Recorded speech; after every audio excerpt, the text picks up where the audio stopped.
We're talking actors and directors who put on the shows. We're talking playwrights and designers who you'll want to know. From the very first rehearsal to the final curtain call. We might be off Broadway, but we're talking about it all. 'Cause we're two local gals with global pals. It's everything, everything, everything theater. with Benita And Ellen. Hello, everyone, and welcome to the Everything Theater Podcast, the podcast where we talk about Everything Theater. Hi, everybody. I'm Benita Zahn. And I'm Ellen Cribbs. And we've got a little delay going on. So now that I know that, we're in very different places today. Ellen's back in the 518, and I'm out on the Cape. You know, Yes, everybody summertime. gets to enjoy it.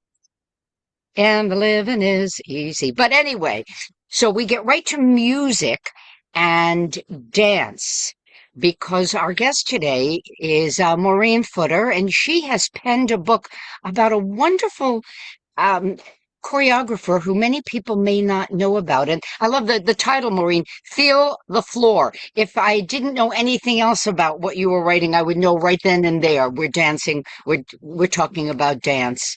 And welcome. Thank you. I'm delighted to be with both of you today. So, restoring the life and legacy of jazz choreographer Buddy Bradley, an artistic genius, reshaped Broadway musicals, West End jazz, West End musicals, jazz, dance, classical ballet, you name it, this artist did it. Tell us a little bit about your journey with him. My journey was really by happenstance. I had finished a book. I was kind of fishing around for my next book. I always write about cultural histories. I always look for that person who changed the course of things, creates sort of a hinge moment. And I also look for somebody who has not been discovered. Why capitulate a story that's already been articulated? I wanted new information. I happened to be sitting in a seminar. And my background is ballet. I'm very involved with New York City Ballet and the Balanchine legacy. And one of the participants said, well, we all know the unspoken debt that George Balanchine owes Buddy Bradley. And I immediately sat up in my chair. I know a lot about Balanchine. I read everything, and I didn't recall ever hearing this name of Buddy Bradley. And that sent me down this rabbit hole, and it was a very dark and long one because there was so little documentation on him.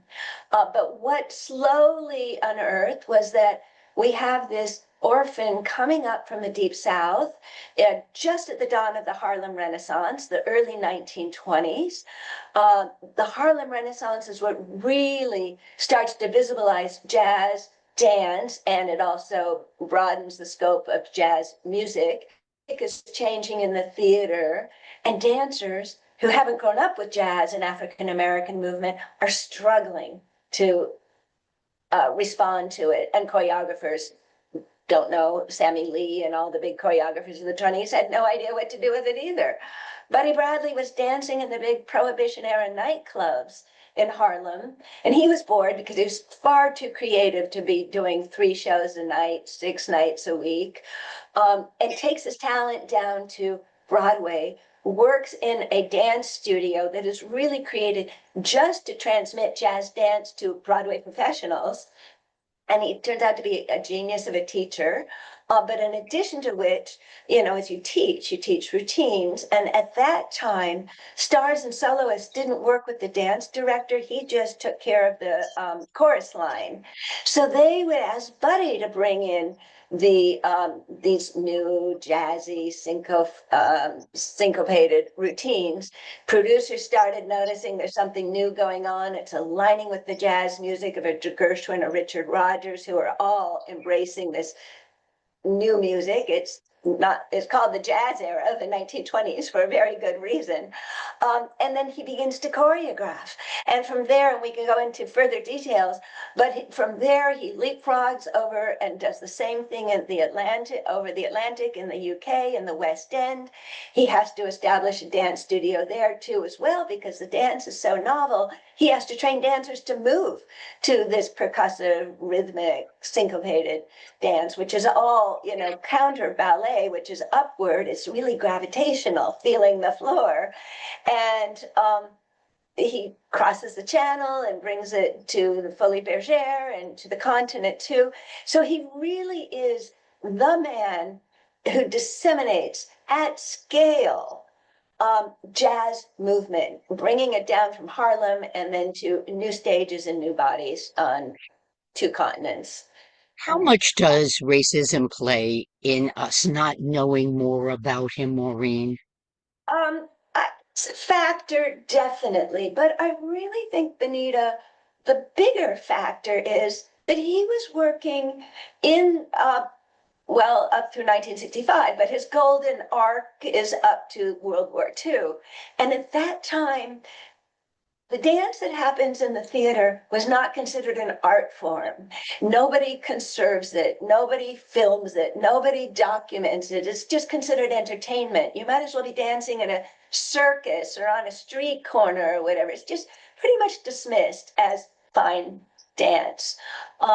So I think that was the bigger factor, because does anyone know of Sammy Lee, who is the leading choreographer on Broadway, or Bobby Connolly, or, all these research Broadway theater dance in the 20s, as I had to put Bradley in context. They've largely disappeared too. Occasionally you'll find an academic paper on Sammy Lee or whatever, and now you have a book on Buddy Bradley.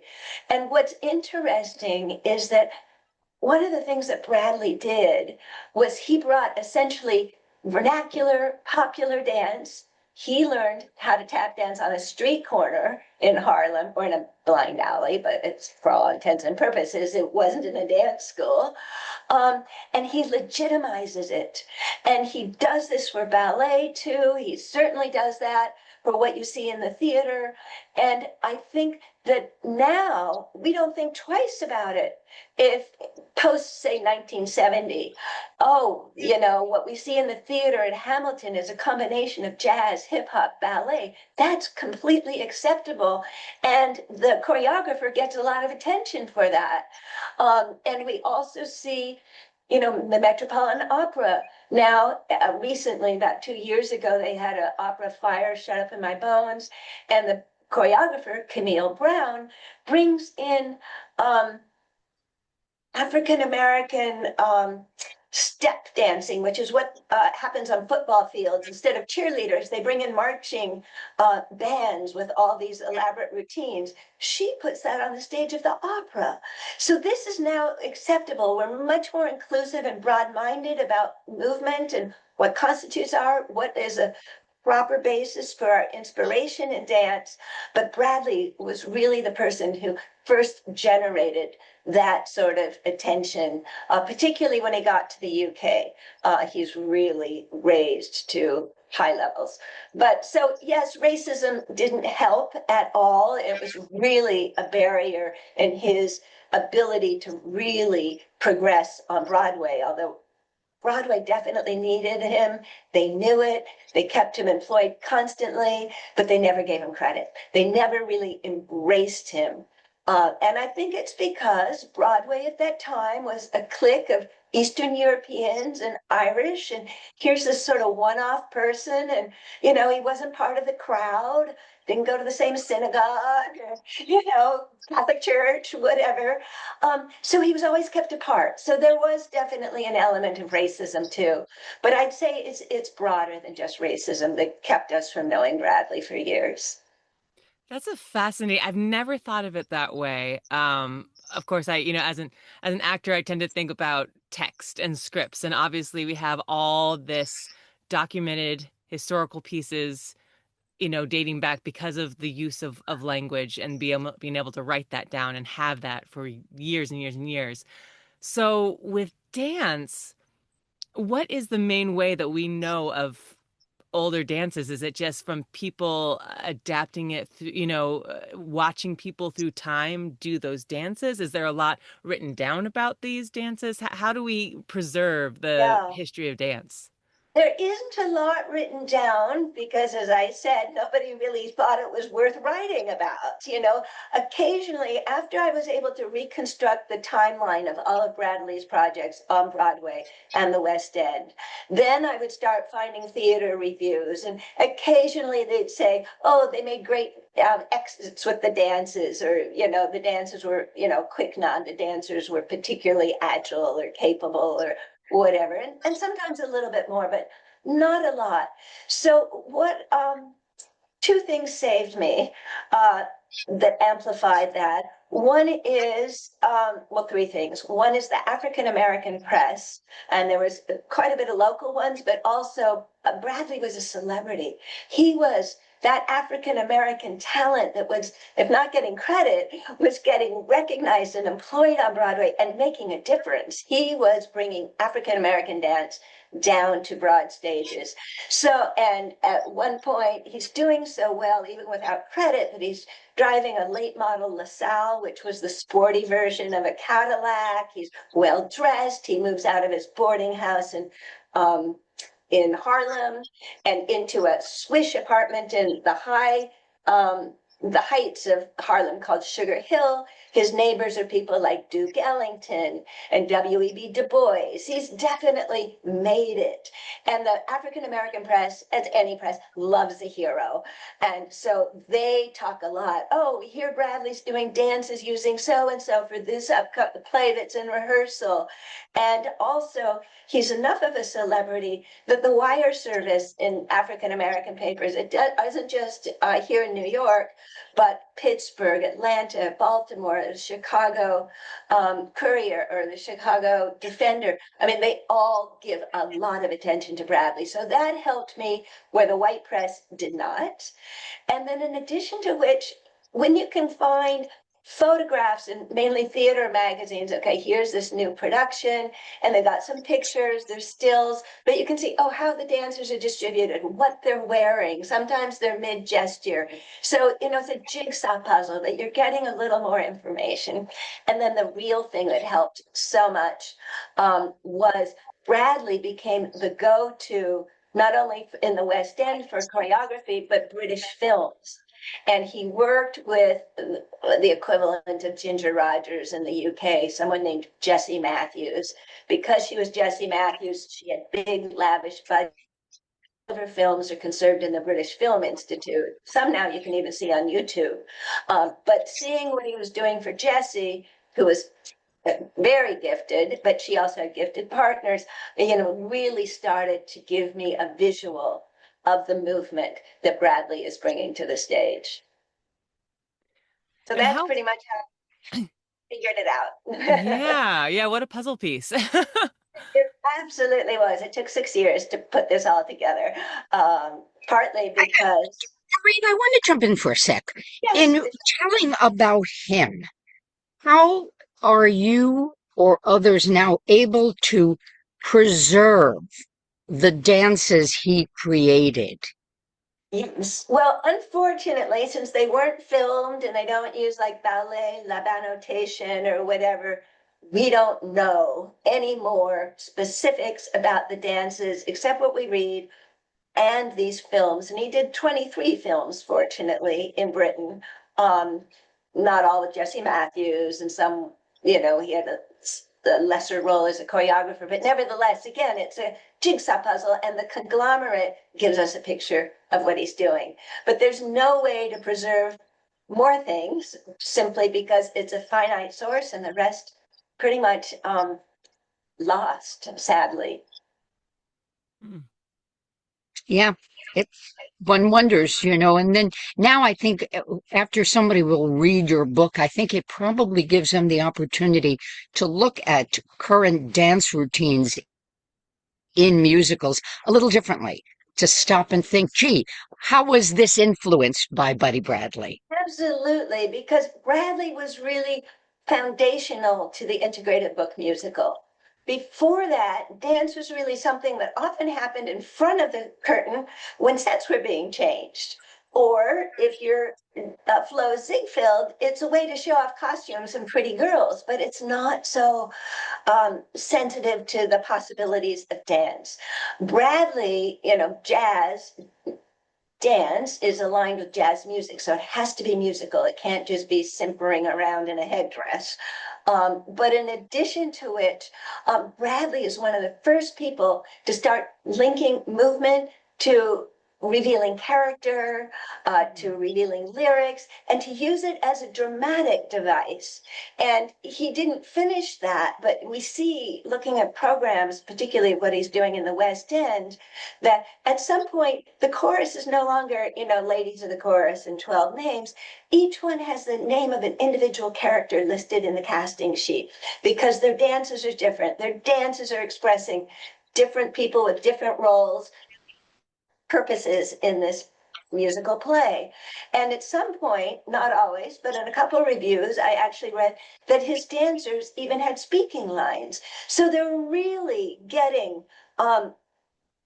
integrated into the narrative form of the play. And of course, Agnes de Mille gets huge credit for what she did, but 10 years after Buddy, for Oklahoma and the Dream Ballet.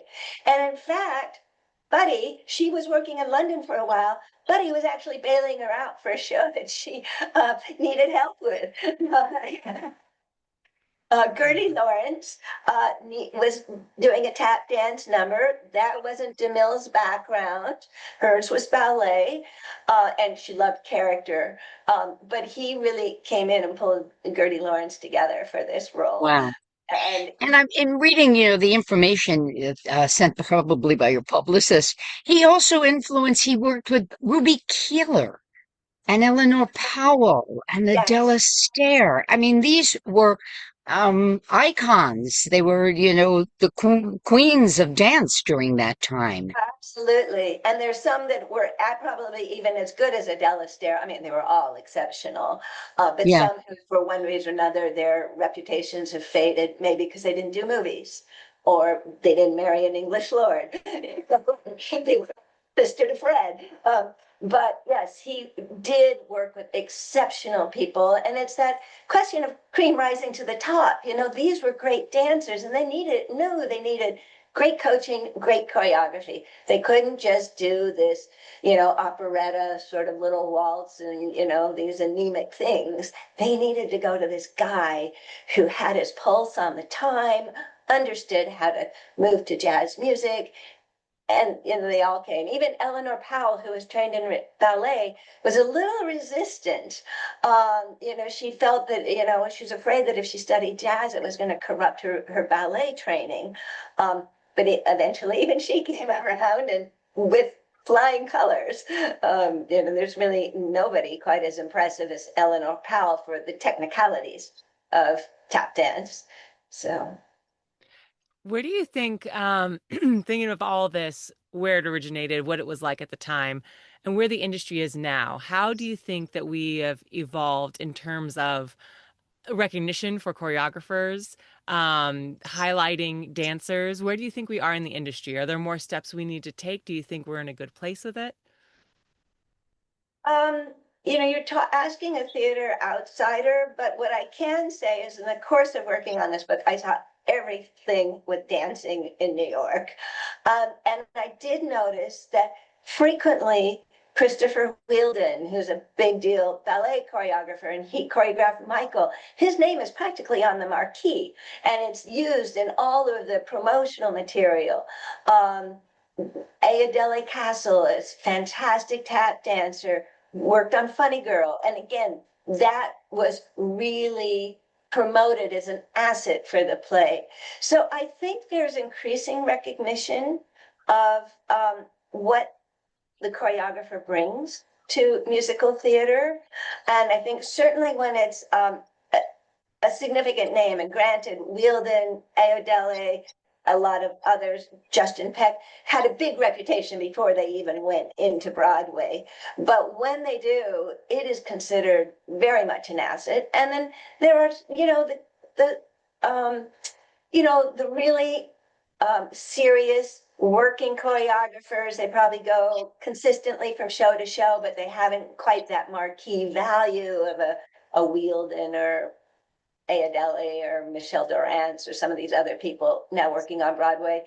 And I hope that changes, because I think dance, like music, is obviously what distinguishes the book musical. It's speaking on an emotional level that words themselves don't. And it's absolutely intrinsic to the success of the play that the music lifts you, the dance conveys something to you, subliminally almost, or visually. I think there's a way to go on that. I mean, let's face it, who can watch On the Town and not think about the choreography? It's an intrinsic Absolutely. character Yes. to the musical, Oh, you know? absolutely. Or West Side Story. And, Right, you know, Jerome Robbins is another person who's so much in the lineage of Bradley. And you can even go back and see Bradley's work, and you can kind of see the seeds in a Jesse Matthews film, where in is it On the Town? Yeah, On the Town, where they're going through all this little city life, drinking in a bar, getting into a little right. fish fight, whatever. Bradley has all this going on in 1938 in a Jesse Matthews film. So, I mean, this is how far he brought dance. And this is tap dance, which is often considered kind of the perky dance, and it's not considered something that's emotionally evocative. And he's able to bring this all in tap dance with the most beautiful pas de deux between Jack Whiting, who was a big American theater star, and Jesse Matthews. But yes, just because you mentioned On the Town, I always, standing up for Betty Bradley, say, but Bradley essentially put the ground. And I wouldn't be surprised. Jerome Robbins was a genius, but I wouldn't be surprised if he was aware of this and these possibilities where he could take Sure. dance in the theater. Yeah. Well, the book is Feel the Floor, the story of Buddy Bradley. It's a treasure trove. Maureen, what's up next for you? This has opened my eyes to so many things. I don't want to disclose a name, but there's another major person well known in musical theater that there's an angle I'd like to research.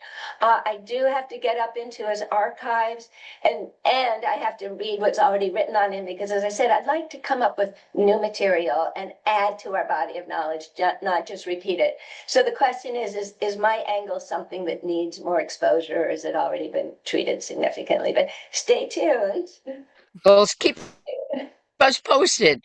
Maureen Footer, thank you so very much. Wonderful, exciting, really neat stuff. Thank you. Well, it's exciting to speak with people in the theater too, because you understand, the excitement and how the connectivity of what happens on a live performance. And we have to preserve that. And the more we understand the backstory, the more we appreciate what's going on stage. Well said. Clearly, you're an author. All right. Well, thank you so much for your time today.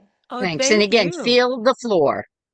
Feel the floor, and Yes. we'll post links of where you can find this. And Please. yes, I love, as we said, learning something new as an artist. It's always a delight to hear a story I have not heard before, and this has been fascinating. Well, that was the excitement for me, was delving into something unknown too, and unknown to me, but everybody. It's that discovery that you find in the theater or in the research library, which keeps us going forward, right?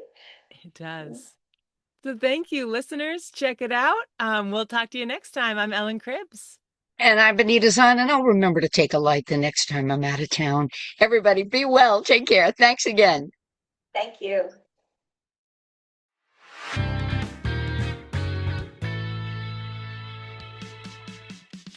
Thank you so much for listening to the Everything Theater podcast. Special thanks goes out to Alice Grinling for our photography and Justin Friello for composing our amazing theme song.